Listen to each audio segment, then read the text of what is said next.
I was waiting for you guys. All right. So hi, this is Summer Boger, president of Eagle Forum of California. Great. Thank you so much for joining us tonight. We have our upcoming conference on Saturday, April 6th at Knott's Berry Farm. And we have Trevor Louden here with us tonight, and Orleen Kurla and myself, which are all presenters that will be at the conference. And so we're going to go ahead and let Trevor take it away and tell us about his love and passion for America, coming from New Zealand and seeing communism firsthand and not wanting it to be a part of America, because America should be the shining hill that is the example for other countries, not becoming like those countries. So take it away, Trevor. Well, thanks so much, Summer. Thanks to Orleen and everybody else that's on the call tonight. Well, what I say in my books and in my movies, Enemies Within the Church and Enemies Within, is we're in a revolution. Now, we see a whole lot of disconnected phenomenon around us. We see things like the wide open southern border. We see the gutting of the US military. We see woke sport. We see woke churches. We see a crazy transgender movement in the schools. We see radical university students protesting to destroy Israel. We see the destruction of our energy industry, the closing down of our resources. We see, the destruction and degradation of our police forces and the corruption of our legal system. All of these things. And most Americans look at these and they're pretty appalled by a lot of them, but they don't see them as connected phenomena, that these are all part of a pattern. So if you look at what, the three God-given institutions we have in America are basically the church, the family, and civil government. And the civil government is bound, or should be bound, by a system of laws. Group projects in college, they'll say, me. Okay, keep going. Sorry about that. Yeah, so it's bound down by a system of laws. When the churches are strong and are the moral leaders of the community, the families tend to be sound and civil government stays within its boundaries. But unfortunately, because the churches have fallen away from their leadership role for a long time now, the families are calling into chaos, and the government is stepping in every aspect it can to basically fill in the gaps, to fill in that vacuum. Now, Di Zhizhong, a top Chinese academic, did a webinar, a big seminar to an audience of Chinese Communist Party officials and business people in Renmin University, Beijing in 2020. And what he said was this. He said that our objective is to taking down the United States. Part of the objective is to set up institutions in every state in America that can influence the elections, so that we can make sure we can stop anti-China candidates being elected and make sure pro-China candidates are elected. Now, he also talked a lot about the control of Wall Street and how the Wall Street was completely controlled by the Chinese until Trump disrupted that. But it's all right now. It's okay. We've got it back because Trump's no longer in office.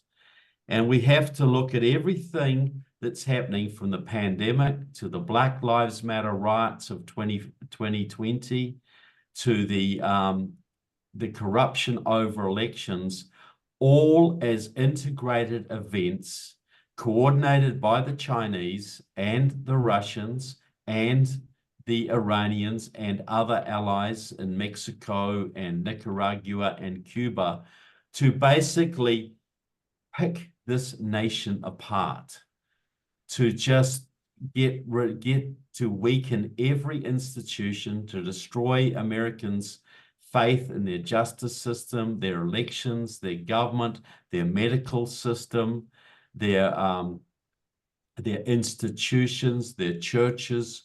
So the Americans basically are just rudderless. How many Catholics, for instance, have very little faith in the Catholic Church now because of the the pedophile priest scandals and the corrupt Marxist Pope that you have now. All of this is orchestrated by the communists.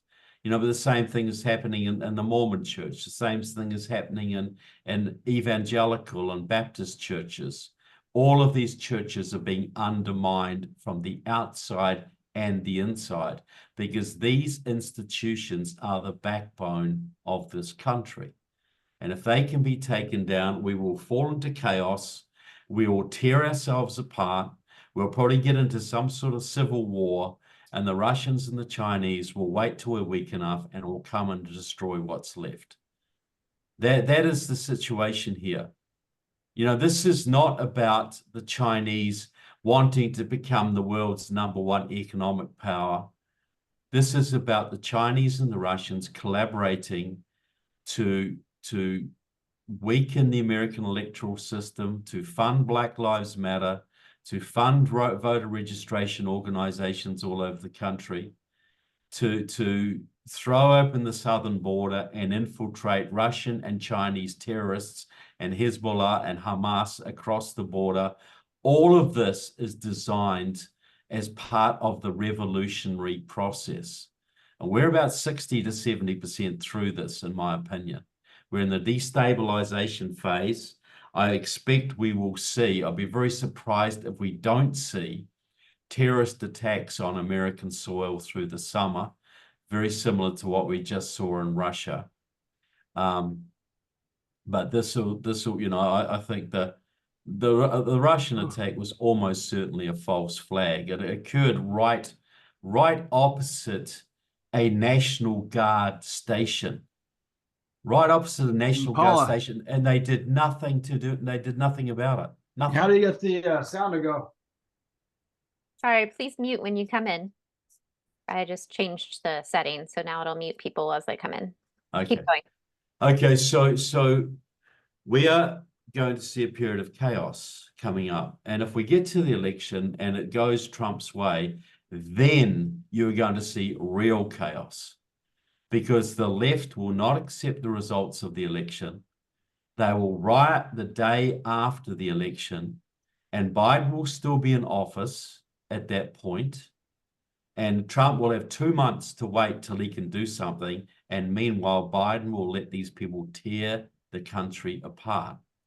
So everybody, and I know everybody should be getting prepared now for extended periods of chaos, extended periods of possible food shortages, electricity, blackouts, etc.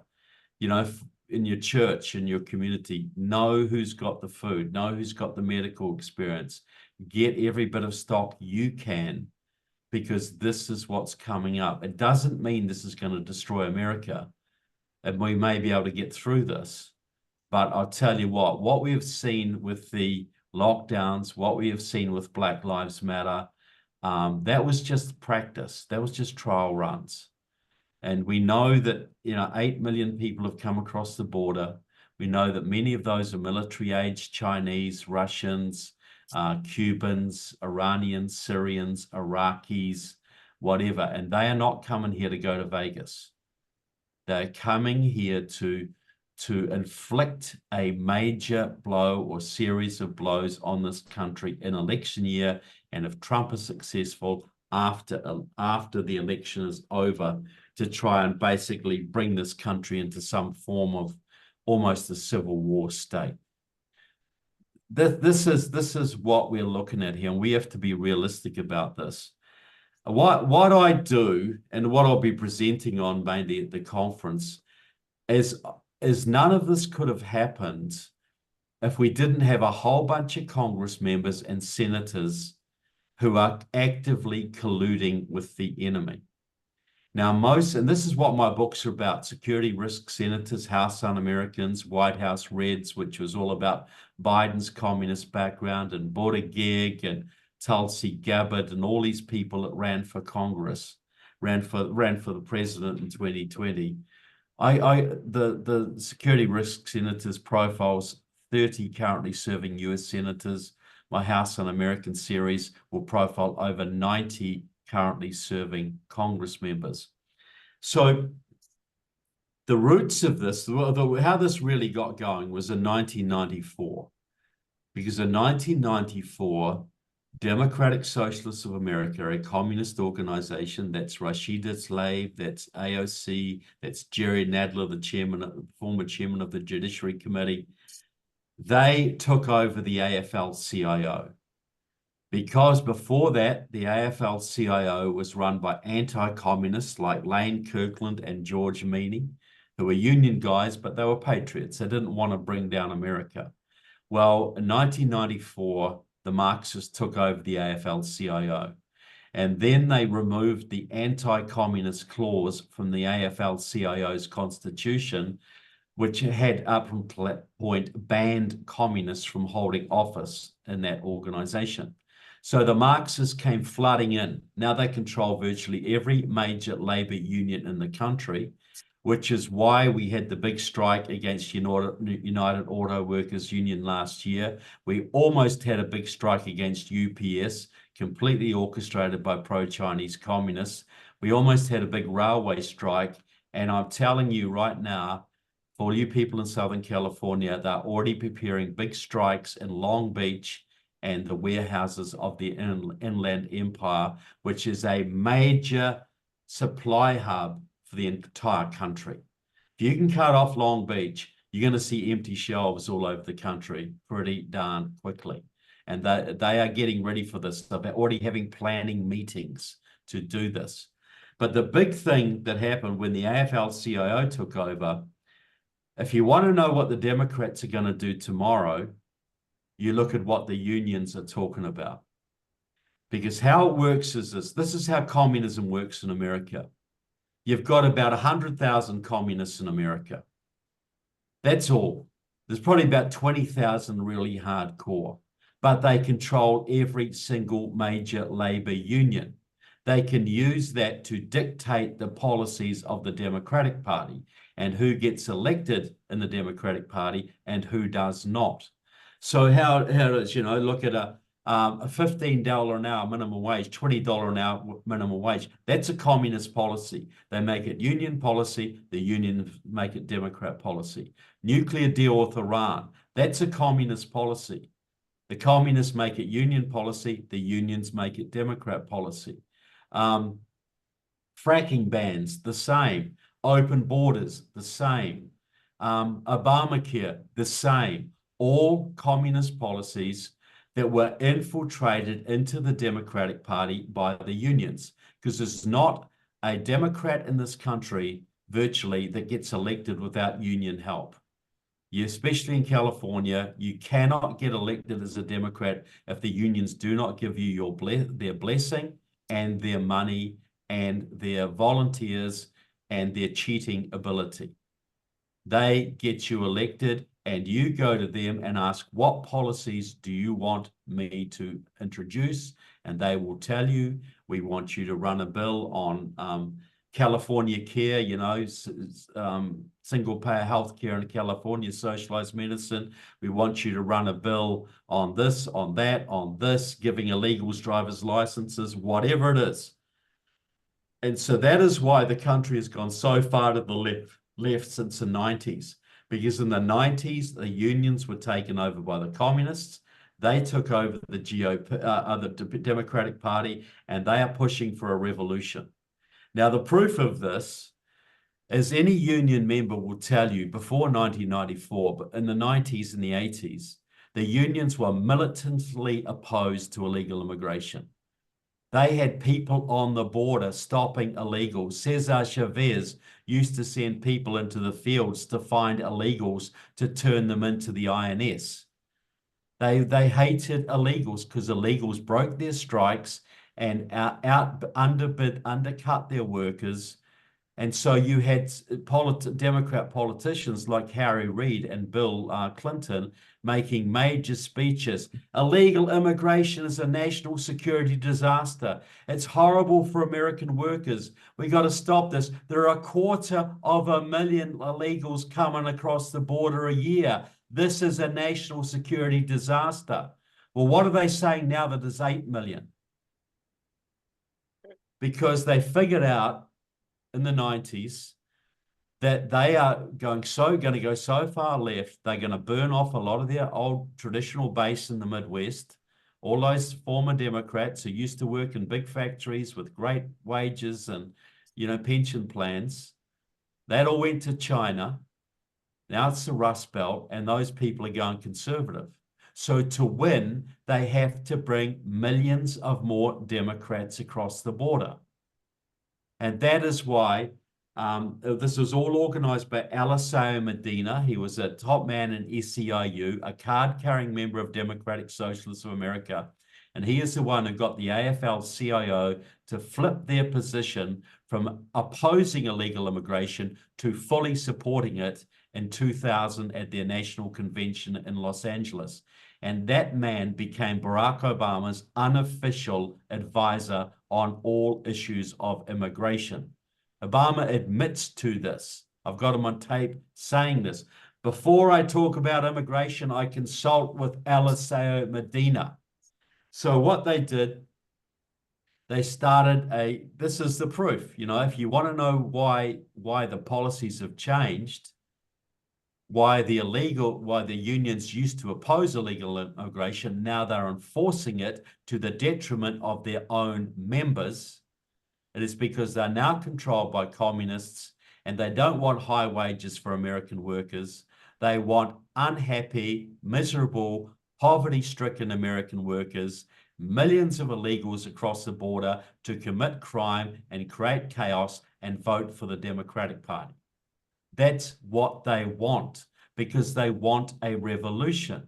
And that is why we have a crime wave, because the Democrats are getting their people, the communists are getting their people to go install all these left-wing DAs around the country, like the one in Los Angeles, just forgotten his name, George whatever, who's a Marxist, Krasner in Philadelphia, all around the country. They've installed these left-wing DAs who are not enforcing the law, who are making basically shoplifting is legal up to a certain limit in California now, which is driving business out of the state, which is impoverishing the state, which is exactly what they want to happen. Because rich, fat, happy workers don't want revolution. Poverty-stricken, miserable, and broke workers, they are the ones who will go on strike. They are the ones who will get into riots. They are the ones who will do what the communists want them to do. So we're in a pre-revolutionary situation. It's going to start to go kinetic from now on, but it's just as much of a communist revolution as happened in Cuba or Nicaragua or China or the Soviet Union. We are in a communist revolution. We have to understand what we're facing here. And so every one of us must be thinking about, how am I going to stop this? Well, one thing we have to make sure we do is to win this upcoming election. And there is a realistic chance of doing that. I read the left's newspapers and magazines and websites, and they believe they are probably going to lose. They believe that they've pushed things so far that, yes, they're probably going to lose.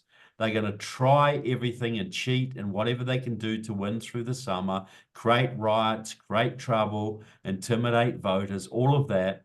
But their fallback position is, if they lose, they're going to get very, very kinetic and very violent the day after the election. And you're going to have 2 months with a president, a lame duck president, who is a communist, who's just going to let things go to chaos. So everybody's got to be prepared for this. So there's the two main tasks we all have this year are get ourselves prepared for chaos, find out who our community, who we can rely on, who has the military experience to guard communities, who has food supplies, who has the medicine, who's the medical experience, whatever. You need to understand how your family and community can be kept safe through periods of long-term electricity blackouts, food shortages, and similar occasions, and terrorist attacks, and probably another pandemic or two coming down the pike. and with diseases which may be much more serious than COVID. So any medication you can lay in, antivirals, all of those kind of things, you need to be thinking about that now. You need to be getting ready for that. And you need to be spending all of your spare time figuring out how you can contribute, whether it's through money or time or phone banking or door knocking, how you can contribute to winning this upcoming presidential election. Don't waste your time in unwinnable seats in your local area if they're unwinnable. Devote your time to elections that can be won. You know, the next door congressional district might be a lot more winnable than the one you're in. That's where you spend your time with your phone banking. You know, we got to understand, you know, the 2016 election was basically won out of California, because my good friend Malcolm McGough, I'm sure some of you know, had 100,000 phone bankers in California in 2016. They had 10,000 in any one evening. And 5 weeks before the election, they were told to direct all of that onto Florida, North Carolina, Ohio, Michigan, and I think Pennsylvania. And they won every single state. They were won from California, people. Basically won from California. So don't think if you're behind enemy lines, you can't contribute. There are definitely winnable races in the Congress in California. Definitely, and maybe even the Senate race might be in play. But don't waste your time on unwinnable races. If your local race is unwinnable, put your time into one that is, or the national race itself. Volunteer for the phone banking teams. And just another thing I would like to add to that is we may have a little crisis, another little crisis on our hands too, because we've got, I think, a 1-seat majority in the House right now, because 2 House members have left and they have timed their leaving date late enough so there will be no by-election. So these guys are leaving and taking 2 seats off the Republicans. We know there are several more planning to leave. And if they do the same thing, if they leave before the end of the year and don't keep their seats full, the Democrats take back the House. And that's going to be, again, very, very problematic for the rest of the year and during that lame duck period. They will be deciding how to validate the election. They will be deciding how to run the procedures. They will be in charge. So we got to understand this is coming up too. I think we got a 1-vote margin right now. 1 vote. And Ken Buck from Colorado's just left, can't be replaced. And the guy from Wisconsin has just left too, and he won't be replaced either. So we are just on the edge. And then you've got a motion to vacate that's just been moved by Marjorie Taylor Greene against the current Speaker of the House. So we do not know how this is going to go. We cannot guarantee we'll have a Republican majority up till the election. And I think that the chances are that we probably won't. So that's another factor to take into account. So get prepared, look at where you can contribute, look at what you can do. Everybody should be looking at that, because this is our last shot. I can't see how we save the country after. Yes, Summer, what did you have to say? I have a question. So I recently heard that Kevin Kiley is resigning. Has anybody else heard this? He's a California guy, isn't he?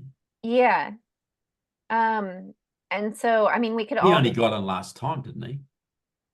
Yeah. Why would So he do that? That's horrible. I don't know the details. And so I just looked up his email to see. I haven't been on his website, but I just looked up his emails to see if I saw anything in there. I don't see anything in there yet. In the emails. But anyway, so I mean, somebody like him, we could definitely pressure, like, you know, we can't have you resign, please stay. Well, he may resign, but he can't leave until the end of his term. See, what Buck is, there's plenty of them resigning. Okay. But what Buck and the guy from Wisconsin did, they resigned late enough so there would be no by-election. But so the seat will be vacant till the election. If you resign, but you stay till the election, that's fine. You still got your vote. But if you resign and leave Congress now, so yes, you should, if you have any avenues into Kylie, you should be finding out what the heck his plans are. Because if he plans to resign and leave early, well, that's probably the majority gone just there. And that would be a huge We have very betrayal of few his. Republicans in California, so that would be really bad. Well, it would, and I don't know which seats, which area is he? Where is his district? He's in Sacramento, so he's Yeah, always been Sacramento, yeah. reelected.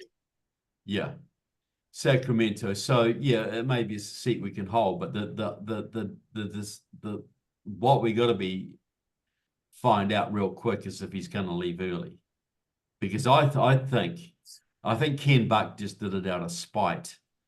But some of these guys will probably get paid. I'm sure the Democrats will want to pay some of these guys. Just leave early. Just so Mike Keller can't leave till after the election. So what are you saying there, Kathy? But that's Gallagher. That's Yeah, Mike Gallagher, the guy from Wisconsin. Well, he's saying he's going to leave now.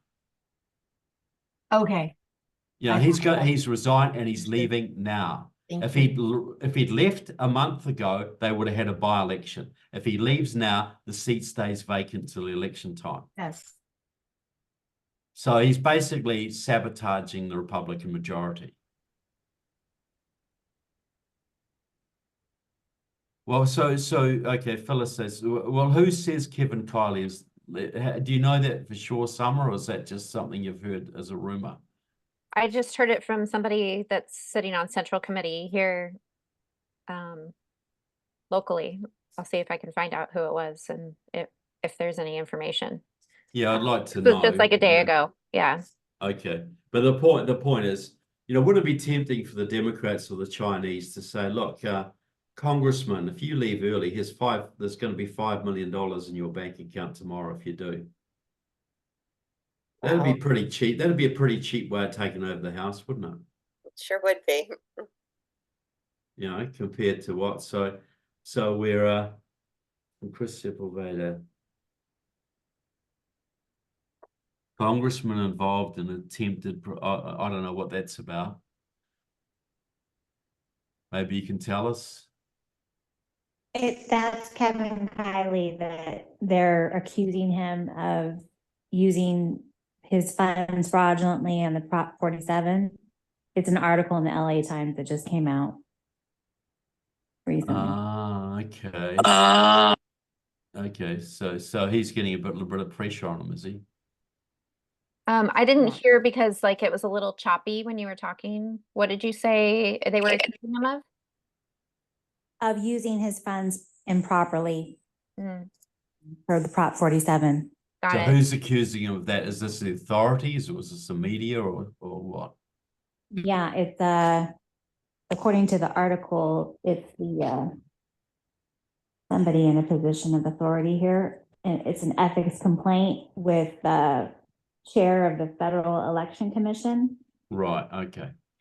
So I don't know whether he did or didn't, but this kind of thing we can expect to see amping up, because the Democrats know if they can drive one or two people out of the House or bribe some people to leave, they take over the House in a critical presidential election year with all sorts of stuff going on, with war threatening overseas and terrorist attacks here. You can see this is a recipe for disaster. And we got a very, very thin margin right now. So it must be very tempting for the Democrats to do anything they can to reduce that margin to nothing, so that Nancy Pelosi, wouldn't it be great to see Nancy Pelosi back in the House?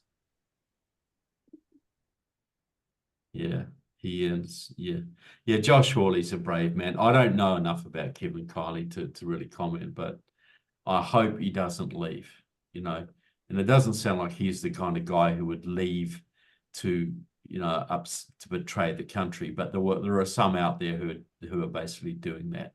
Ken Buck is doing that, in my opinion. Who was once a very good conservative, but hasn't been for some time. So any other questions on what I've said there tonight? Anything on the church or other facets of what's going on that you might be curious about that I might be able to help with.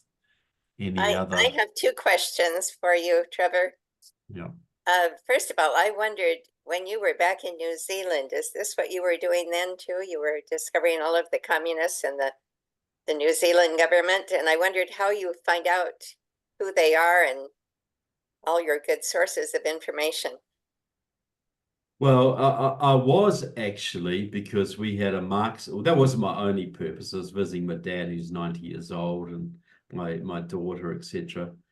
But I was doing a lot of research on a guy called Chris Hipkins, who was our prime minister. So we had Jacinda Ardern, who you've all heard of, you know, the one who said that the government should be your only source of truth over COVID. You know, a Marxist, a full-on Marxist, who's now in Harvard working out ways to take away your freedom of speech. But then we had Chris Hipkins, who's a Maoist. He was involved with pro-Chinese communists at university and ever since. He was basically running New Zealand for China. So what I do is this, is two or three main ways.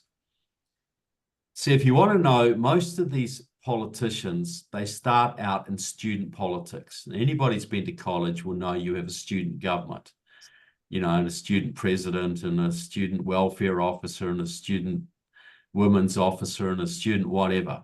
And most universities, these are targeted by the left. These are the training grounds for the communists. That's where they learn to be communist politicians. You'll find people from like Dianne Feinstein started out as a student politician at Stanford University. You know, she invited 7 Russian journalists to Stanford in 1954 while she was the vice president of the Student Association or whatever it was. You know, most of these politicians, Democrats, start out as student politicians. So I go find out where they went to college, and I go and find old copies in libraries of their student newspaper.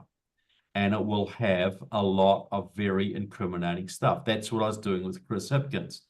The other thing I do is every town has its communists, you know, whether it's San Diego or Sacramento or Eureka, California, or Wairika, California, or Rancho Cucamonga, whatever it is.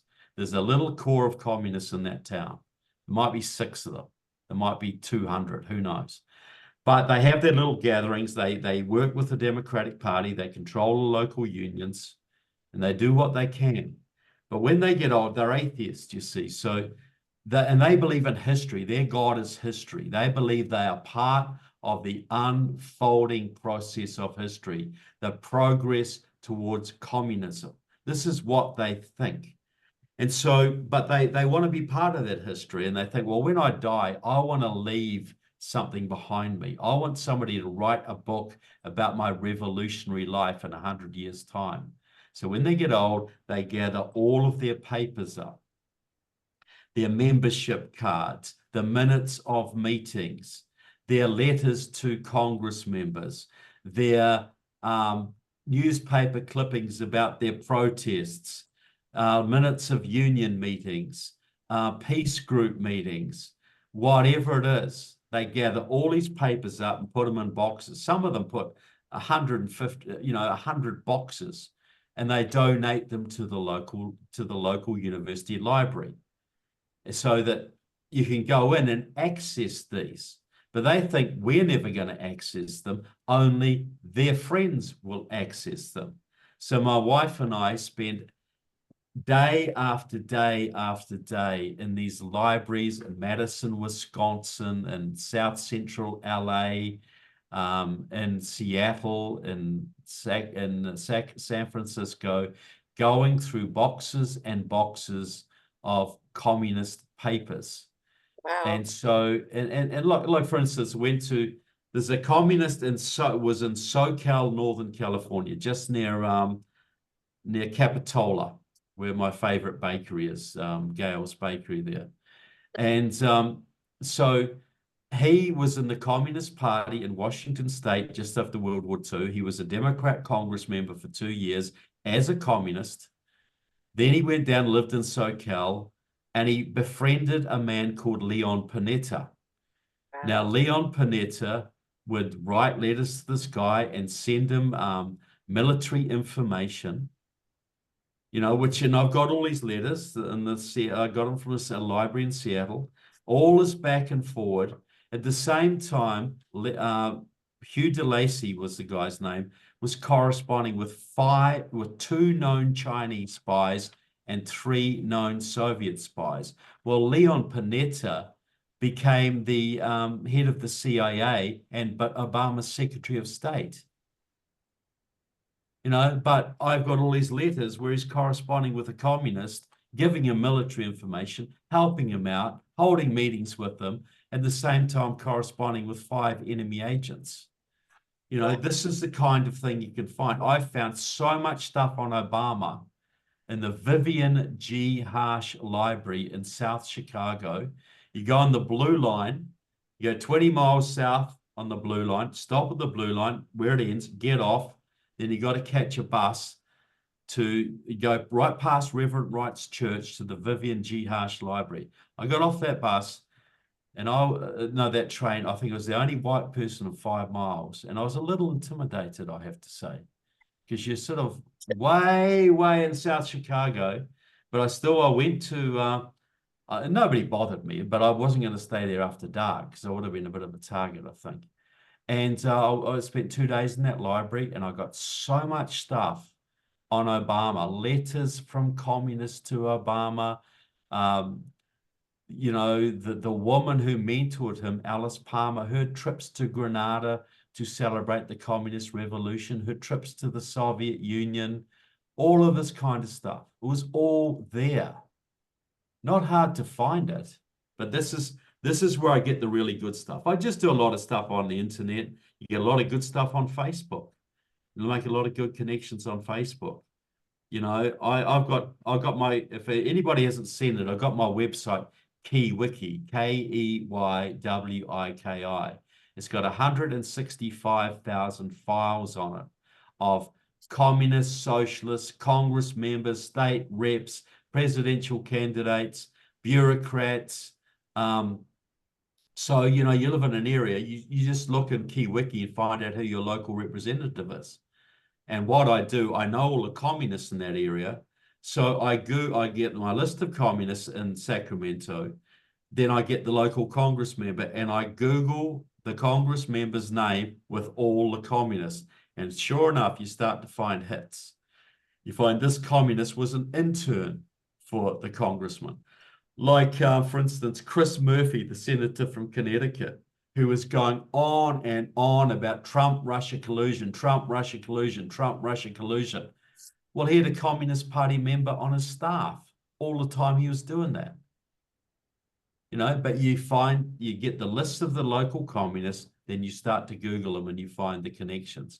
List of the local CARE activists, you know, the Council on American Islamic Relations. You find a lot of connections.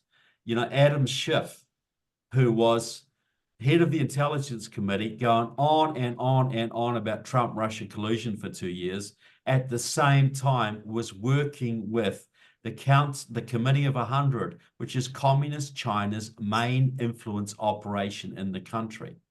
Dianne Feinstein was riding with that too. So was Doris Matsui from Sacramento. You know, deeply in bed with this Chinese influence operation, but criticizing Trump for his imaginary Russia ties. And the same time, Adam Schiff says, I love Israel. I'm the big supporter of Israel. I'm standing with Israel. At the same time, he's deeply in bed with the Muslim Political Action Committee, which is a front for Pakistani jihadis. Wow. You know, but nobody calls him on this stuff. But you can find this on Facebook, people, if you know how to look for it. But you got to have that background. You got to know who the commies are. Then you can easily find their links to the Congress members, like Brad Sherman, you know, like Maxine Waters, like Raul Ruiz, like Mark Takano, like Barbara Lee, like Nancy Pelosi, like Doris Matsui, like Army Bearer. You know, you got about 30 of them in California. About 30 of your Democrat Congress members in California are Marxists. Anna Eshoo, who's leaving, virtually all of them are. Do you put this all in your book about California legislators? Yeah, well, I got 2 books in California, which I'll be bringing to the event. Part 1 has got all the Northern California ones, like Anna Eshoo, Mike Thompson, Jared Huffman, Brad, all these others. Book 2 has got all the Southern California ones. Great. This is Raul Ruiz and Mark Tucano and I've just forgotten their names right now, but all ones you would see on TV every night. Yeah, that you see all the time. Your local guys. Judy Chu. Judy, absolutely Judy Chu. Judy Chu had a 20-year history with the Communist Workers' Party. Militant pro-Chinese communist. She runs the Chinese community in her area for the CCP. She is a CCP agent. She was also part of the Committee of 100. But she's deeply connected to the communist Chinese. It was funny years ago when Alan West years ago released, he talked about how there was 100 members of communist of Congress who were communists, and this stupid woman, she's well-known political commentator, on CNN or something. She interviewed by Alan West, and he said, do you mean to say that Raul Grajal was a communist and Judy Chu's a communist? Well, yes, they were, both of them, but Alan West didn't have the information to back it up. And that's when I started writing my books. I thought if Alan West could be put on a spot like that on national TV, when they name 3 communists in a row, who I know to be communists, and saying how could you think these people are communists? And Alan West didn't know to challenge her and was made to look like a fool. I thought Americans need to know. So my book, my series, House Un-Americans, will have over 90 currently serving Congress members by the time all 6 books are finished. The first one, I think, profiles 13, including mostly from Northern California. The second one is 17, mostly from Southern California. So I'll be bringing both of those books to the thing. Plus, Great. White House Great. Regs, which gives you Biden's communist background and Buttigieg's communist background. Plus, obviously, the enemies within the church, that if you haven't seen Enemies Within the Church, you need to do so. What's the best website for you again, Trevor? Just trevorlouden.com. That's trevorlouden.com. That's where my books are available there. Or just get me on Facebook at Trevor Louden. There's not many Trevor Loudens in the world. Make sure that you type in his name correctly, though, or you'll end up on another. Loudon. There was apparently, when I was living in Iowa, there was an 18-year-old kid called Trevor Louden. There's 2 Trevor Loudens in Iowa, and I don't know how many abusive Facebook messages he got, but I felt sorry for the poor little guy, and I had to move out of Iowa.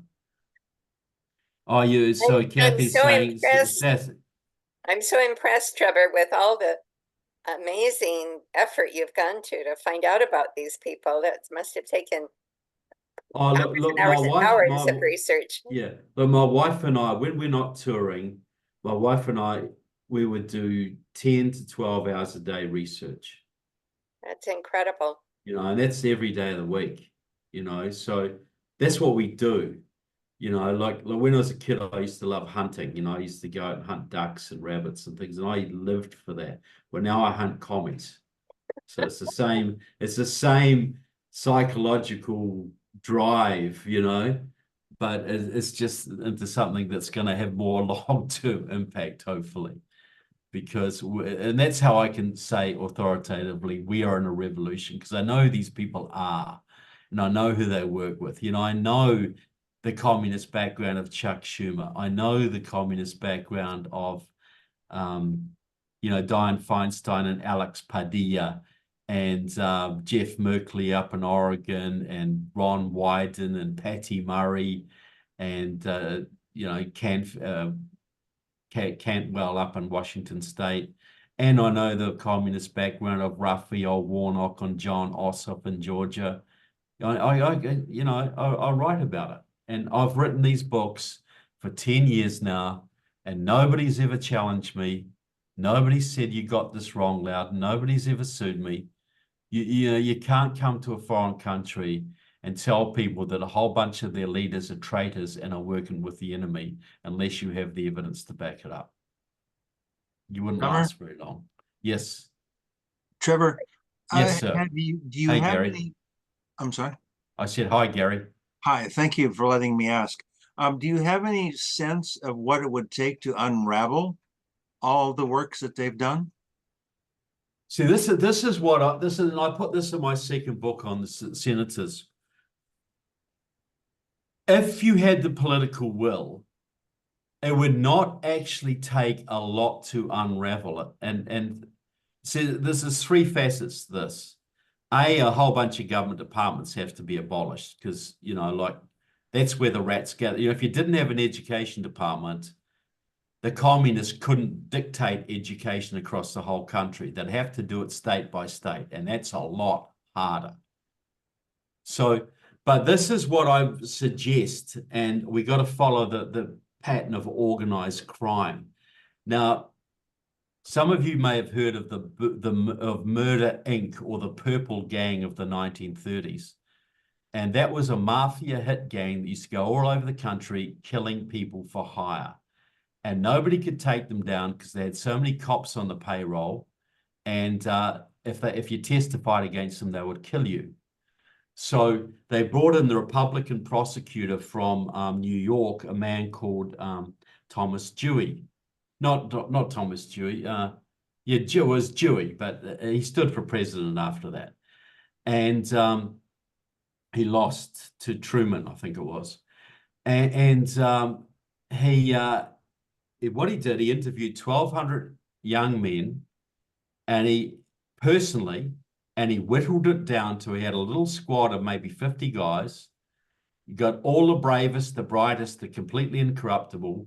Then they'd start going out after these low-level Murder Inc. guys. They catch guys for burglary or extortion or something.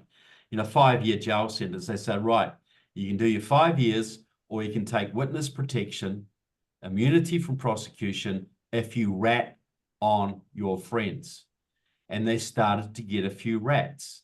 And then they'd arrest the higher up guys, and they'd do the same thing. And then they get the higher up guys to do the same thing until they had all the leaders of Murder Inc. on the electric chair. And in 2 years, it was gone.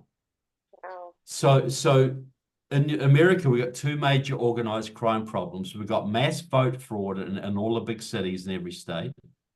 And we got massive foreign infiltration of the country by China, by Russia, by Iran, by the World Economic Forum, and foreign Marxists. So this is on the vote fraud. What you do, you have to set up a federal organization specifically to go after vote fraud, like we have in Florida. And because you cannot clean out Los Angeles from California. You can't clean out Sacramento from California. You can't clean out Chicago from Illinois. It's got to be federal because it's civil rights violations these people are committing. So you set up an elite voter integrity squad, and you send them to these big cities, and you do RICO lawsuits. And you start catching a few low-level people who've stuffed ballots. And you say, you're going to get 3 years jail, or you're going to tell us who paid you to do it. And they will tell you who paid you. Then you're going to get those guys, and you're going to say, well, who directed this? We're going to give you 10 years jail if you don't tell us who directed this. You go right to the top of the chain, and you put the bad guys in jail. Vote fraud would be a thing of the past in 2 years if you did that. It'll be done. Now, on foreign infiltration, I think there's close to 25,000 Chinese spies in the country, but there's a whole bunch more who are working for China. The Chinese control many of our politicians, a lot of Wall Street. They control a lot of our big tech corporations, etc. So what I'd do if I was the next president, I'd start a new intelligence agency. And I'd do like Dewey did. I wouldn't get anybody from the CIA or the FBI, maybe one or two old timers who were there before Obama just to help out. but I'd hire a whole bunch of new guys from special forces, from sheriff's departments, from the IRS, and I'd vet them and vet them and vet them. I'd interview 30,000 guys to get 500. Super patriotic, super brave, and this agency would be dedicated to rooting out foreign infiltration in the country. And then I'd say to the president, declare a 3-month amnesty. Every traitor in America has 3 months to come forward to this new agency. You got 3 months to either leave the country or come forward. Because if you're not coming forward and spilling your guts and telling us everything you know within 3 months, we're coming after you. So within 3 months, you'd have all these people would come forward, because a lot of people get trapped in treason. You know, they get in a business deal they don't fully understand. Their family gets threatened. They get found in bed with somebody they shouldn't have been in bed with, or whatever. And a lot of them, they want to come clean, but they don't want to go to jail, and there's no way out for them, so they keep up the treachery.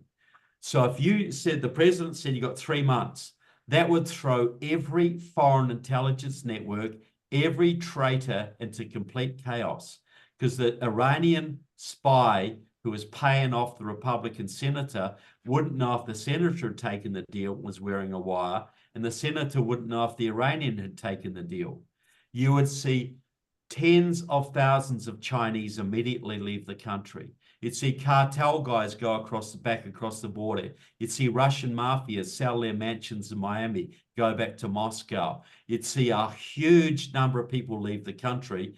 Then you'd see a whole wave of resignations from Wall Street, from big tech, from academia. You'd see a whole bunch of senators and congressmen standing down for family reasons.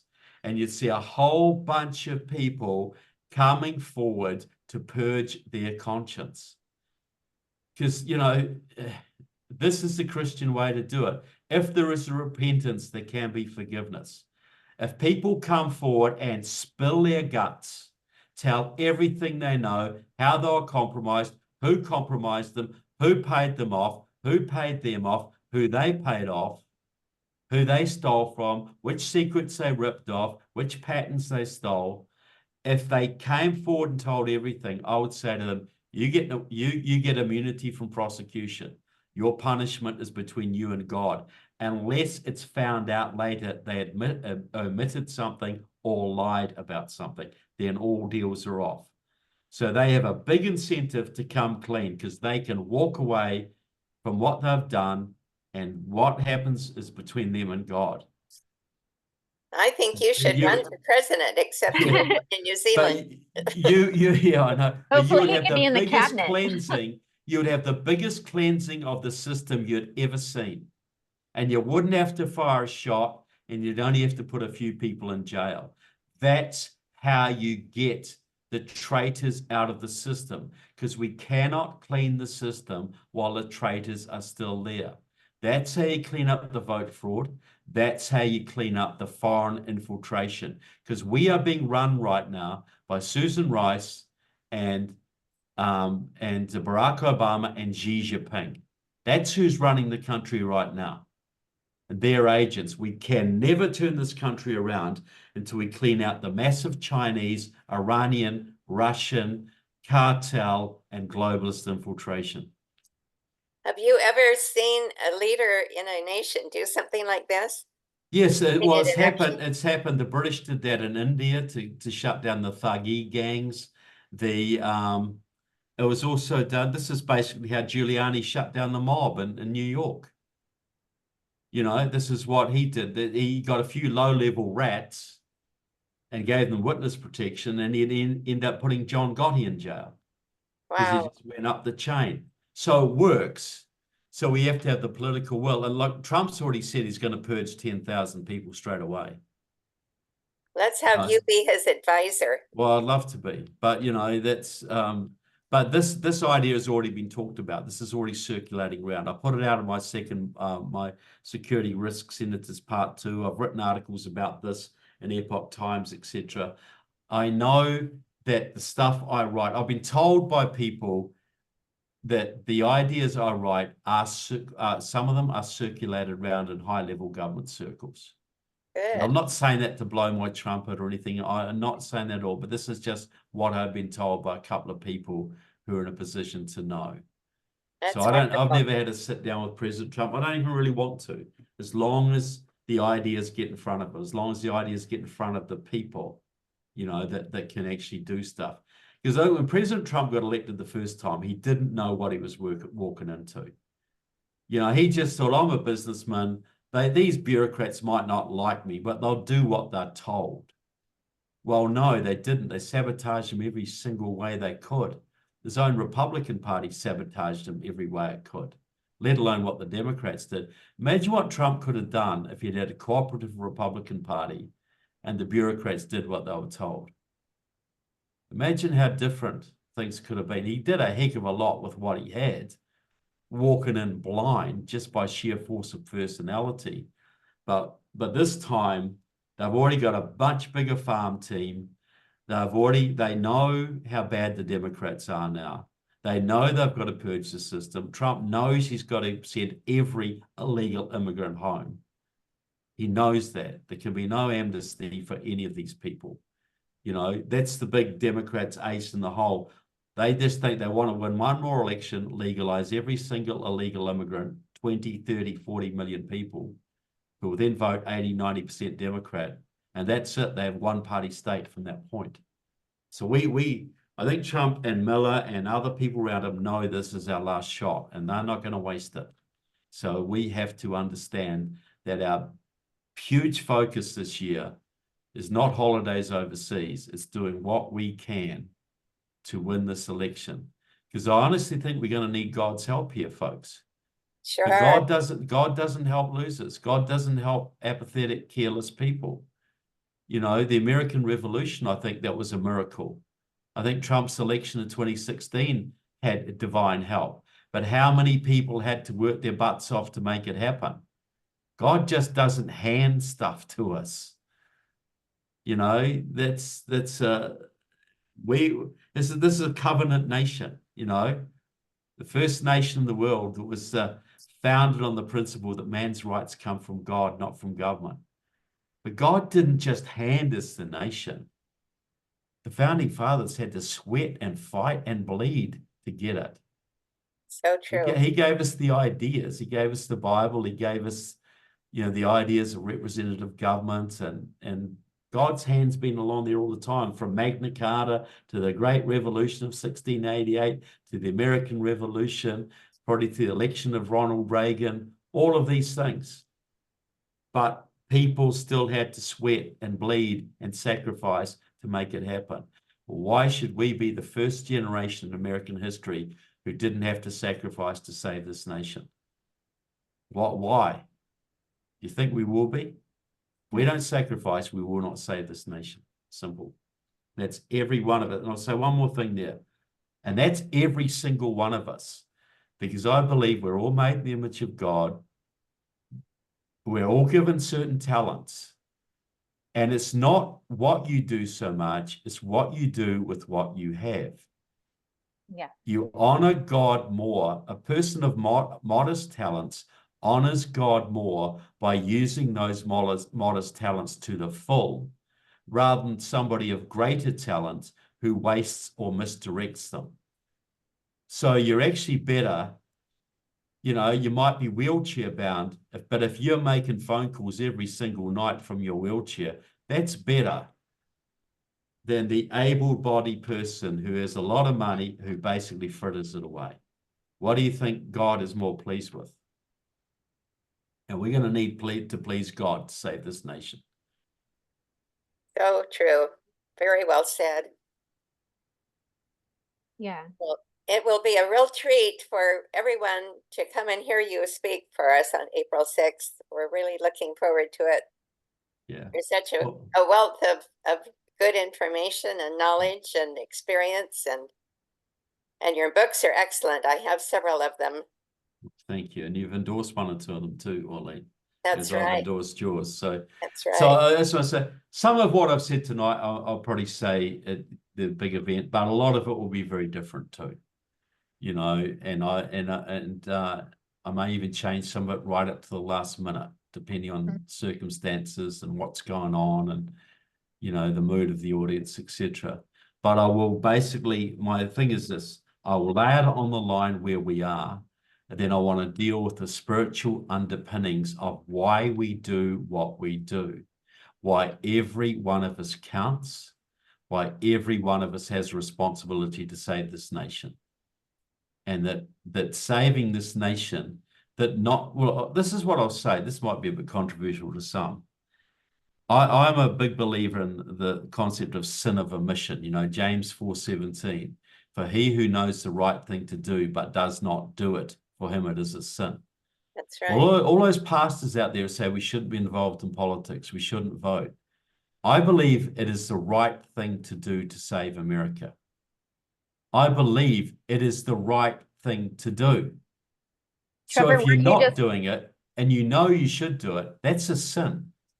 That is actually a sin, to preach to people not to be involved in the civic affairs of their nation, not to have civic responsibilities. That's actually sinful. And I don't think many pastors realize that. Well, hopefully they're going to get that word from you because this is so important. We totally agree with you. Thank you. What were you going to say, Summer? weren't you just in the newest film called Letter to the American Church? No, I wasn't. No, I Oh, wasn't. I thought for sure you were in that. No, I'm in one called Beneath Sheep's Clothing, which is coming out soon, which is done by a young woman who was a missionary in Russia after the collapse of communism. And it's all about, me and Alex Newman are both in it, and it's all about how the tactics the Soviets used to suppress religion are the same tactics that are now being used in America to suppress religion. So that's Beneath Sheep's Clothing. That'll be out. I think the premiere is in April. I'm dropping it in the chat right now. Yeah. So it's beneath sheep's clothing. Yeah. By Julie Beeling, Behling, Beneath Sheep's Clothing. You should be able to find it. Yep. It was looks like it's mentioned. coming out May 23rd. Oh, okay. Well, there's going to be some premieres in Florida in April, I believe. But yes, the general release, I think, is in May. So yeah, that'll be worth watching. I'm in it. Alex is in it. A couple of Russian Christians are in it, and several other people I'm sure you would know or have heard of.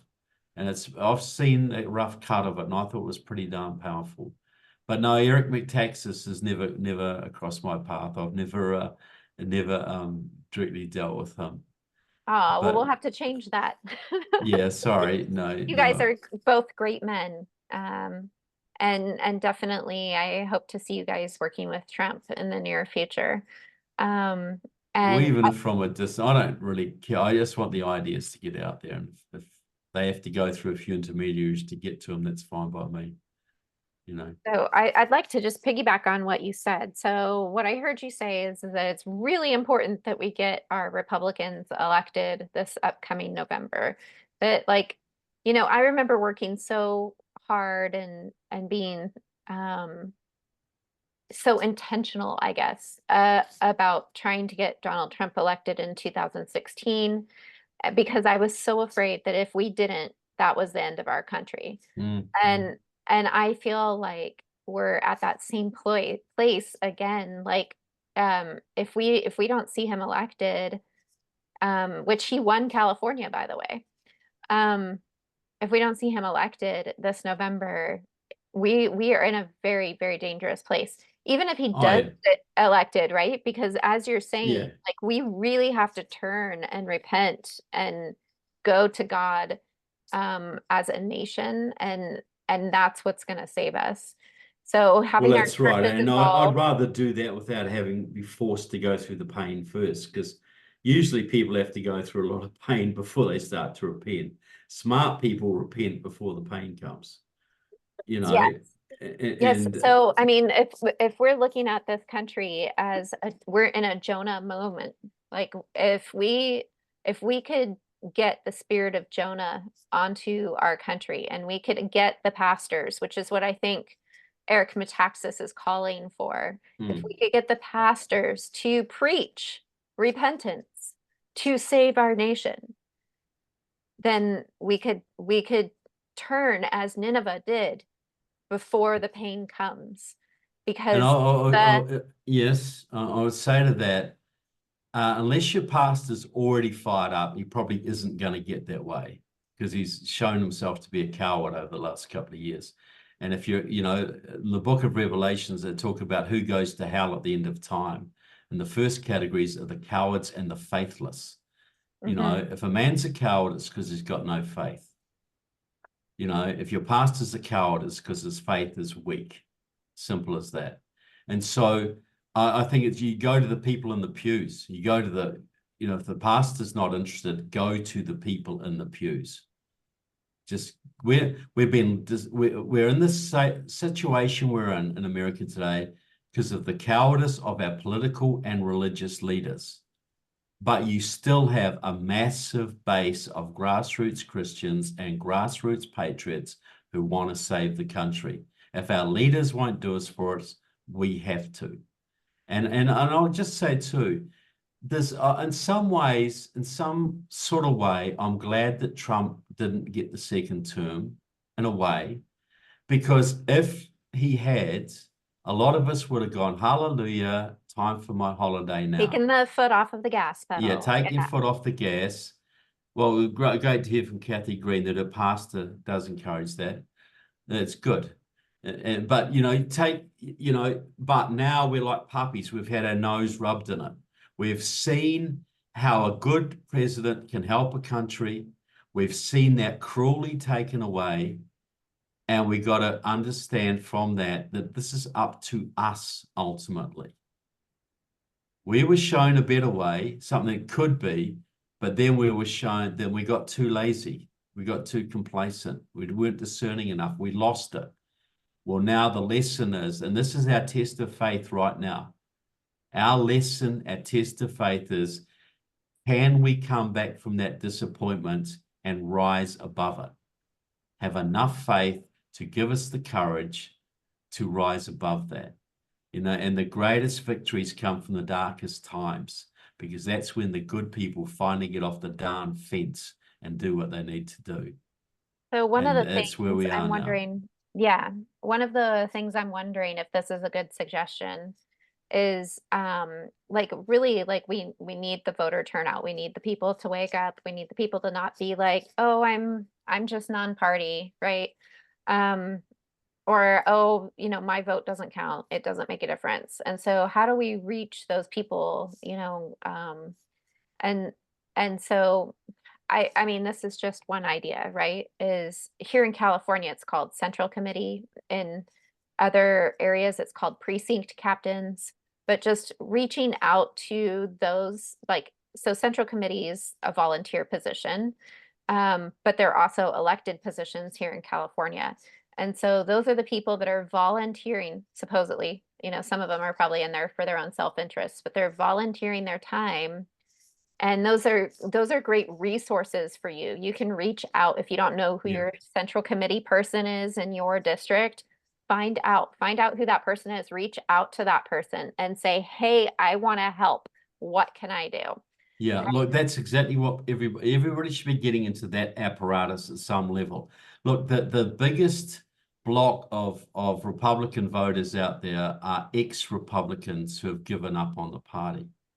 There are thousands of them in California, and they don't get asked. The California Republican Party has not really done good voter registration for over 20 years now.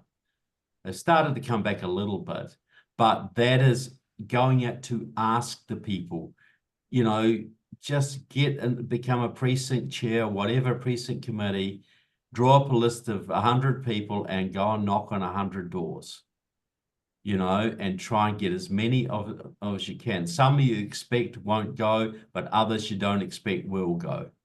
That's what we got to do. We're going to need a miracle here, but it's going to be done through.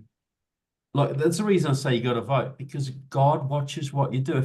If we got this great country and you can't even be bothered voting for it, why would God help a country with people like that?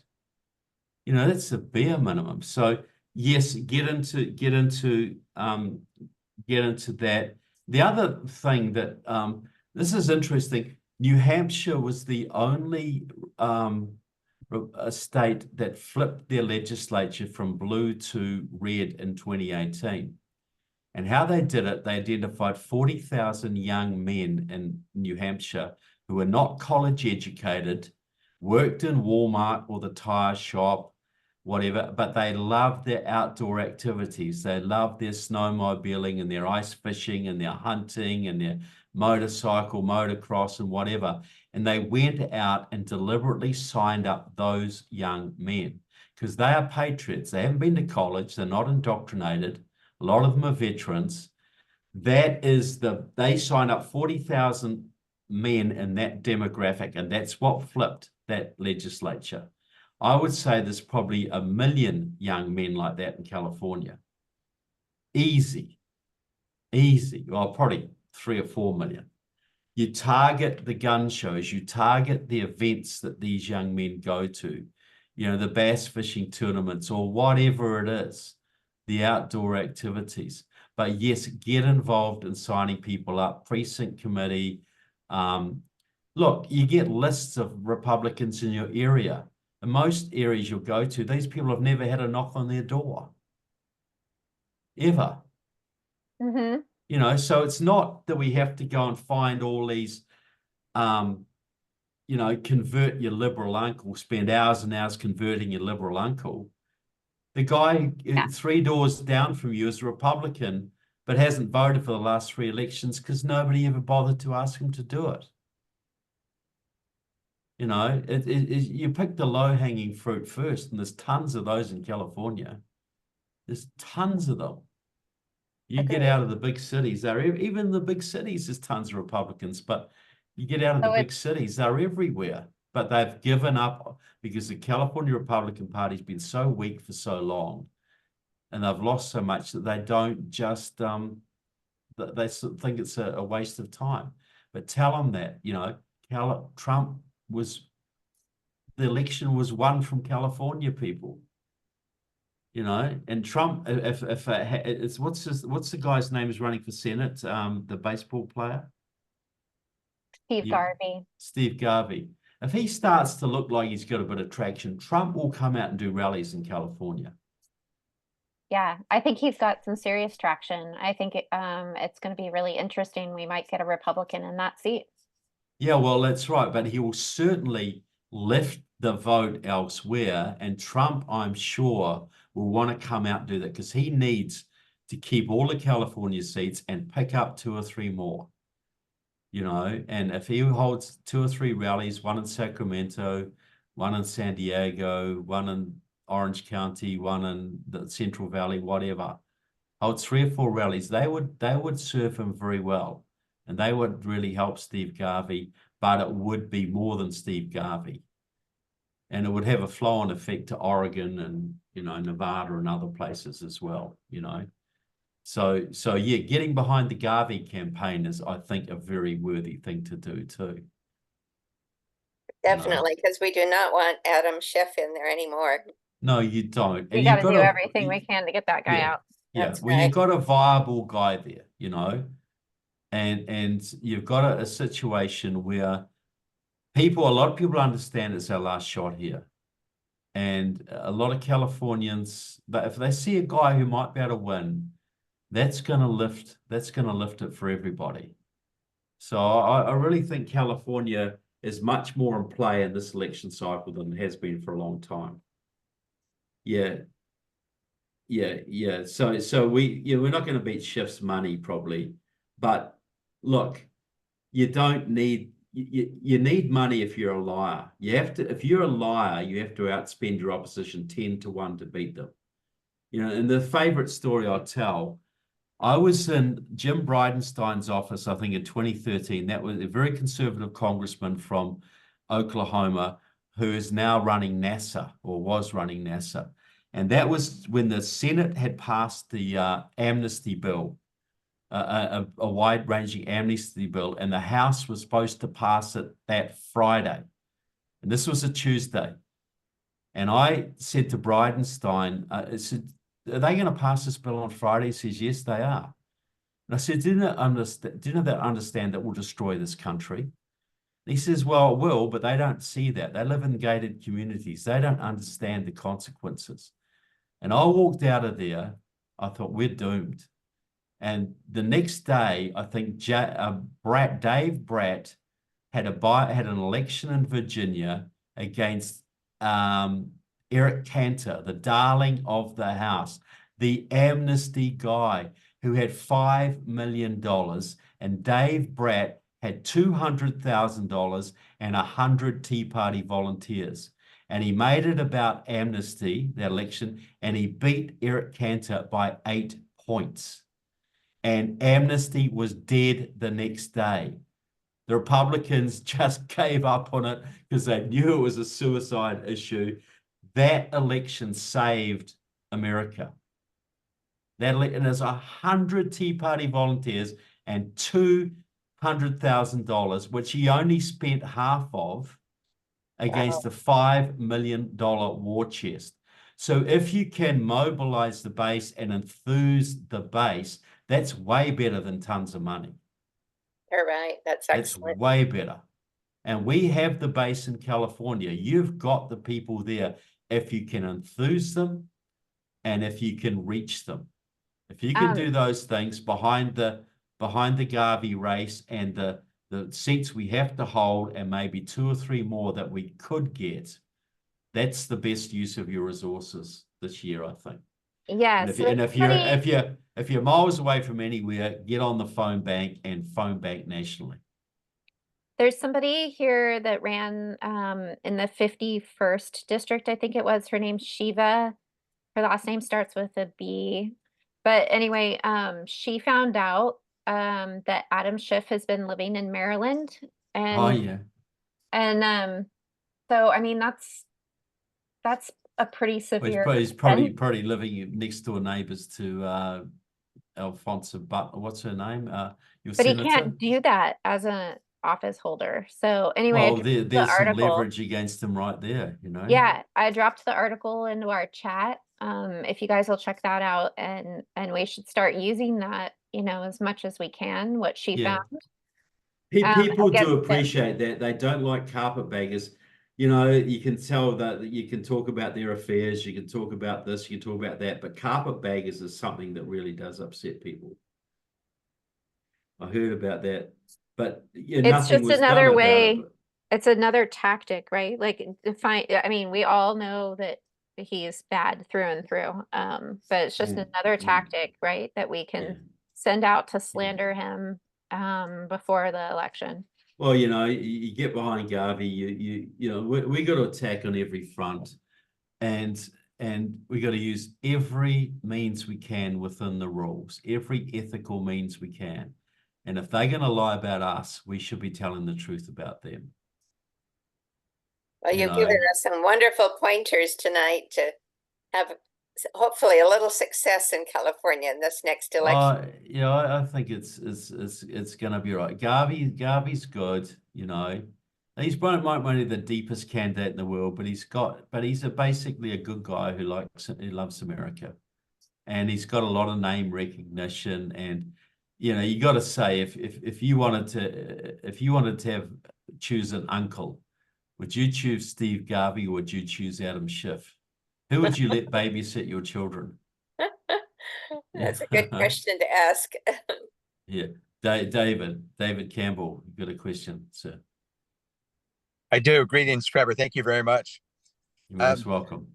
In parallel with all of your good suggestions, strategizing and tactics, what do you think about constitutional sheriff as a point of concentration, holding electeds to account? Do you think that's an effective strategy? I think that's very, very important. And I know you got there's a good constitutional sheriff in San Bernardino County, I believe, and a couple of other places. So yes, that is good, because if you have a constitutional sheriff, that's a real deterrent to the vote fraud and the theft and things that go on, and keeping the community stable in times of trouble. So yeah, yes, I think that's hugely important. And as I Good, say, the agreed. sheriffs are one of the most powerful officials in the land. You know, you can tell the feds to take a hike. We all like to hear that. Good. We're on it. Thank you. Yeah. Which county do you live in? Alameda. So very, very blue and very, very swung. But I'm active with a group here called Alameda County Committee of Restoration, which is about Okay. constitutional compliance, holding elected officials, and we're working on the sheriff and board of supervisors in particular. So Great. See, look, if you can throw out the school board in San Francisco, which they did, if you can get rid of Chase Bodine, there's not a lot of things you can't do if you're really well organized. Not a lot of things. And there's a guy in Southern California, I just forget his name, is a great idea. For the long term, he says, what you do, you set up a civil review board for things like the school board. You set up a civil review board, and for 2 years, it analyzes everything your local school board does and publicizes it all around the county. You have a newsletter, sends out to everybody. This is the perverted book your school book just approved. This is the curriculum they just approved. So you build up, and then after a year of doing this, that committee becomes the team to replace the school board. You know, because you build up a profile, you understand how it works, a civil review board.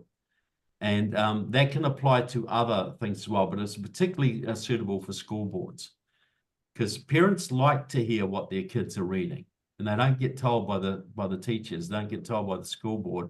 But if you can become a source in the community, 4 or 5 people, your name's out there, you understand the issues, you understand how to do it, then you all run as a team to take over that school board.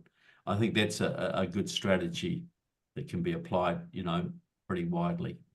I like it. Thank you, Trevor. Most welcome. Trevor, maybe for the last few minutes, we're supposed to end around 9. Okay. Summer could tell us a little bit of what she's going to be speaking about at our state conference, and then I'll say a few minutes what I'm going to be speaking about. Okay.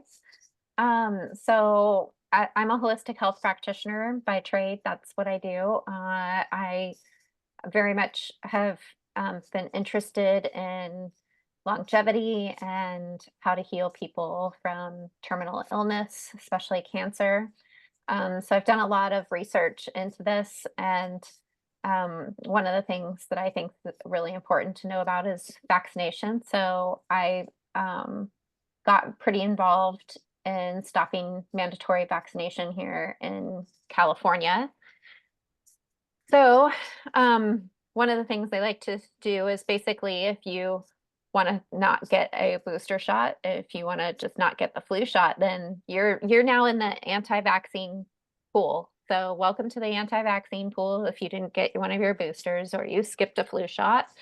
And so, you know, it's like the same thing with what I'm going to be talking about. What I'm basically going to be speaking about at the event is how to stay healthy in this very toxic world. And so I will be focusing on what some of my favorite supplements are. You know, some of the things that we do have control over instead of the things that we don't have control over to stay healthy. And so it's one of the things I was thinking of right before we got on with Trevor, who obviously really calls out communism and Marxism, right? Is Marxism tries to make you anti-everything. So if I say, I think you should limit your carbs and your sugars, like, am I anti-sugar? Am I anti-carb? If I say to eat a plant-based diet, am I anti-meat? And that's what Marxism tries to do, is if you say, oh, I just want to limit my participation in this, or I don't agree with certain aspects of that, they make you anti. They take what you said and flip it and make it as extreme as possible.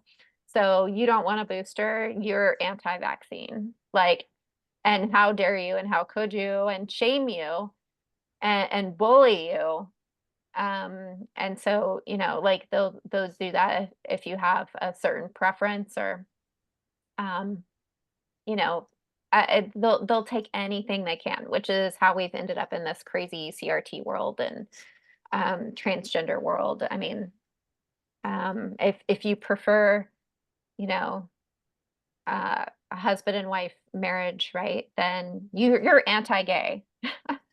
Well, no, that's not what I said.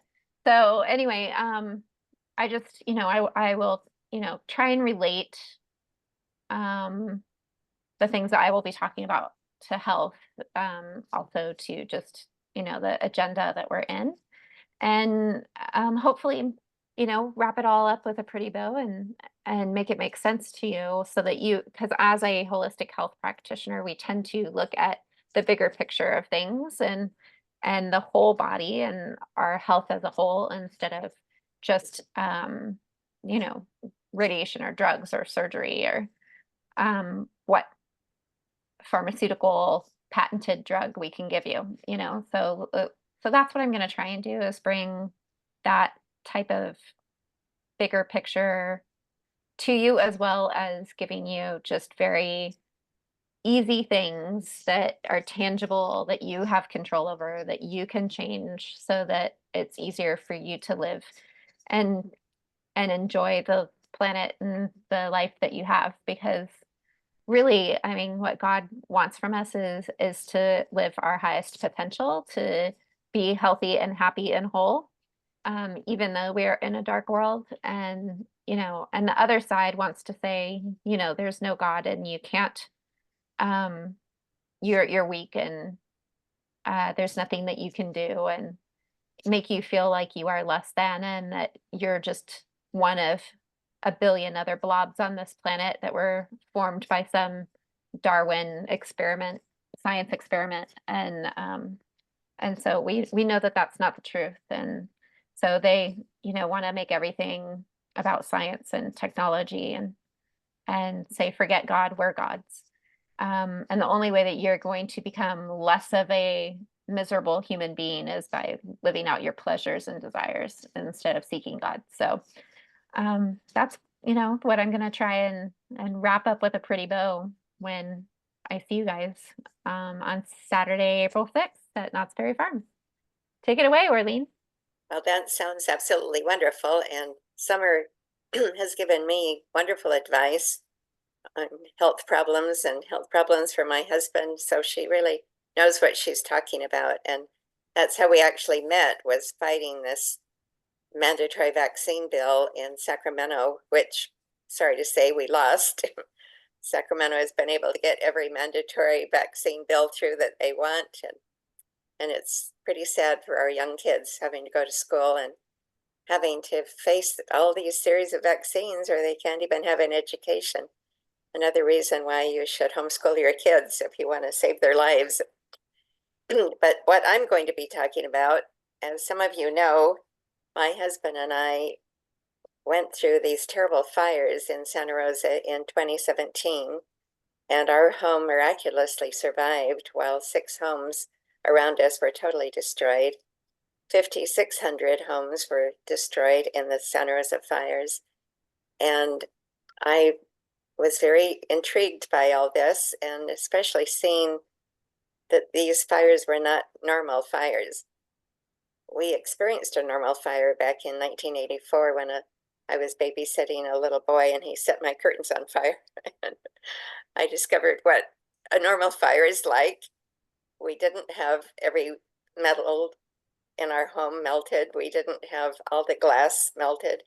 We still had a foundation of cement still standing. The home was not all gutted out. It was a normal fire, and the firemen were able to put it out within, maybe it was an hour or two after it happened. But the fires we saw in 2017 were not normal fires. All the metal was melted, all the glass was gone, porcelain was melted, and the cement foundation was destroyed of just about every home of those 5,600. And so many of these people were underinsured because when you have insurance on a home that doesn't usually consider you're going to have to start from the bottom and have a whole new cement foundation built.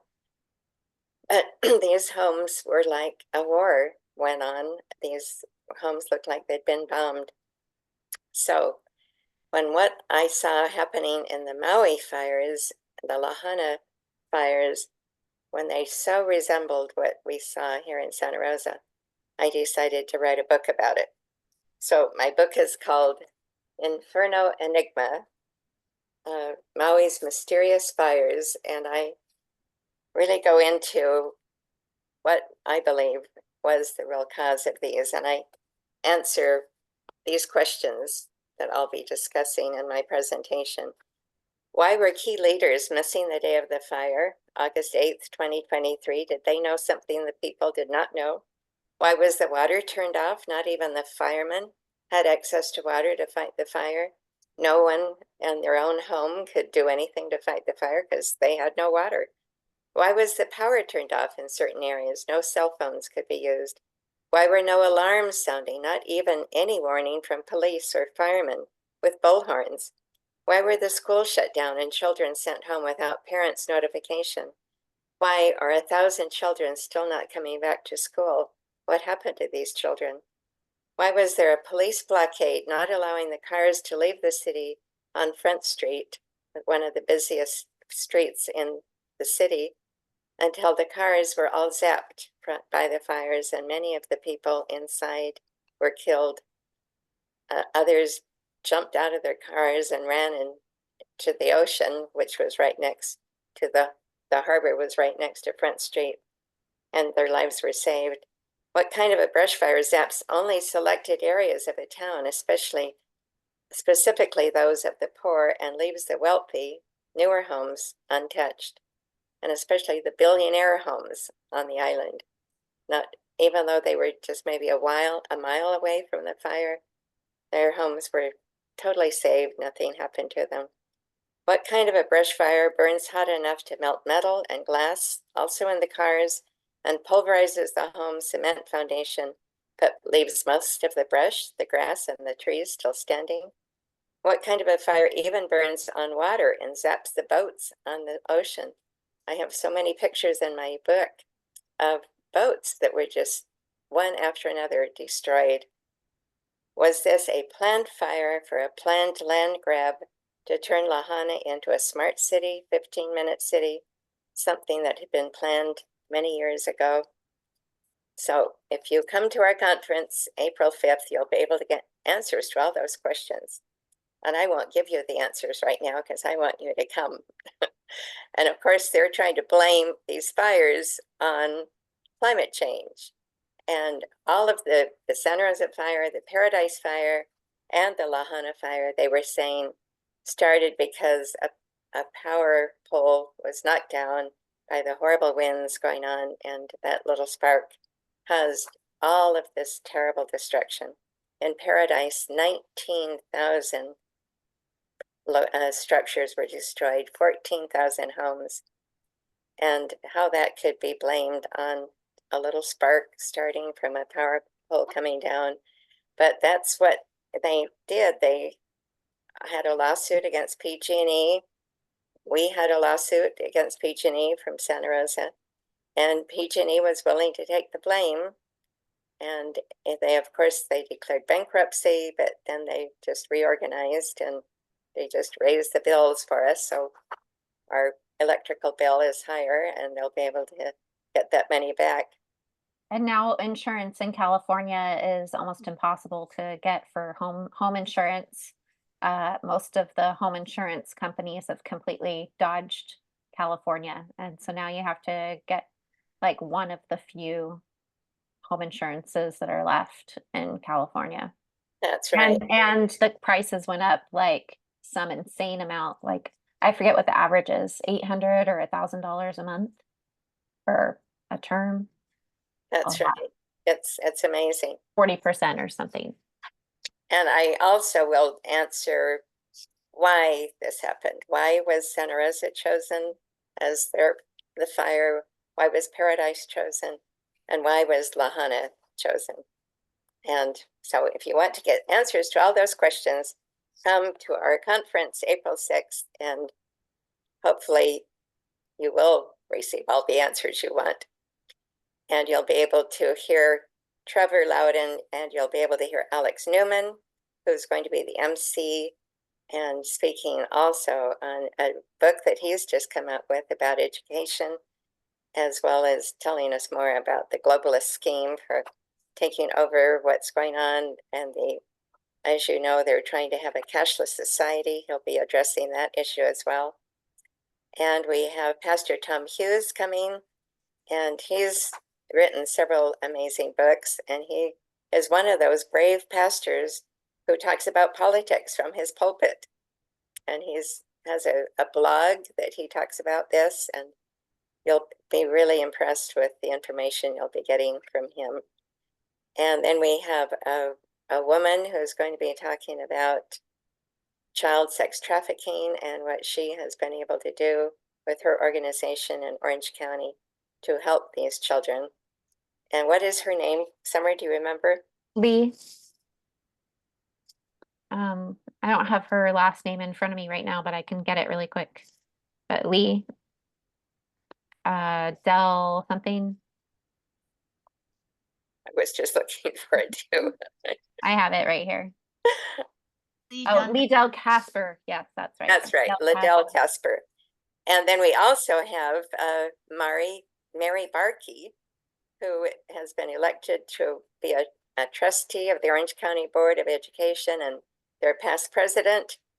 And she is one of those courageous school board members who actually stands up for parental rights and children's rights. And boy, are they trying to wipe her out and all of the other conservative school board members. But this is an amazing school board, and they are holding strong. So you'll be able to hear from her perspective what's really going on with education. And we so value someone like her being there representing children and parents on our school board. Anything else we need to mention about this conference, Summer? No, I think people will be intrigued to find out what it is that you did that saved your home when all those other homes around yours were destroyed, and how we can save our towns. And I think that that's going to be a really important talk. We definitely look forward to that. Thank you so much for everybody getting on, and I super apologize that the link on our website was different than the link that was sent out through my email. So I think there was a bunch of people that wanted to get on that hopped on late or didn't make it on. And so I apologize if anybody listens back to this recording and wanted to be on with us tonight and didn't make it. I felt so bad. The National Eagle Forum even sent out the information that I sent out that was giving the website link. And we had the correct one, we probably would have had a lot of people joining us from across the nation. But yeah, so I mean, we could have hopped onto that one, and maybe that would have been the smarter thing to do, would have been to have hopped onto the website link instead of on this one.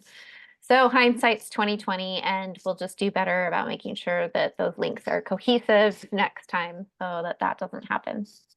good. And again, thank you, Trevor. You were amazing. We're so thanks, grateful. Orlane. Thanks, Summer. Thanks to everybody. It was Yes, great thank to have you, you Trevor. tonight, and we so appreciate you. What a difference you've made in our nation. We're so glad you left New Zealand. Yeah, well, I think it's good to be here. I'll tell you, it's a great country, and can't save New Zealand if we don't save America. That's right.